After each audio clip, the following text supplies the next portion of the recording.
this is an extremely bad deal, takes us, a big step back towards further EU control and really should be resisted. Should we talk about some of the specifics? Should we start with fishing? Because that seems to be the big headline. The Sun this morning we're speaking saying Starmer stitched us up like a kipper. What's happened there? Why is that? What's the scale of the betrayal on that front? Well, I'm really amazed by it, to be honest, that they're willing to agree quite so long a sort of concession.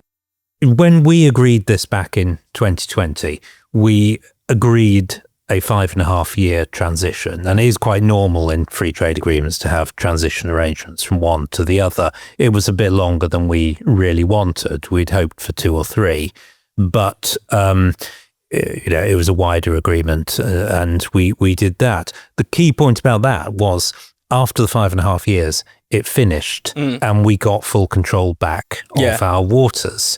Now, what Starmer has done is simply extend this transition for another 12 years, giving the EU rights to fish in our waters on that basis, for an extremely long time.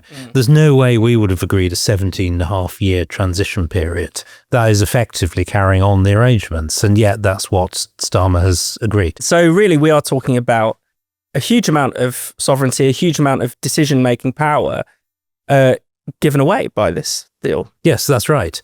I mean, of course, it is a political agreement. It sets out the kind of parameters. It's not a legal text. That negotiation still has to be done. Given the way that the team were taken to the cleaners in the last few days, I would expect them to make further concessions as this gets drafted into legal text. The EU knows how to put the pressure on. They know we can't retreat from this now, having made such a thing about it. So I think this deal's only going to get worse rather than better as it becomes a binding text. They still seem very starry-eyed about the EU, as if it's, this dynamic, prosperous engine of growth. Why do they? How does that view square with reality? It's just a refusal to look reality in the face, and the disaster zone that the euro is, the rise of anti-system parties throughout Europe, because people increasingly feel they can't change anything at their elections, so they're trying to knock the whole thing down.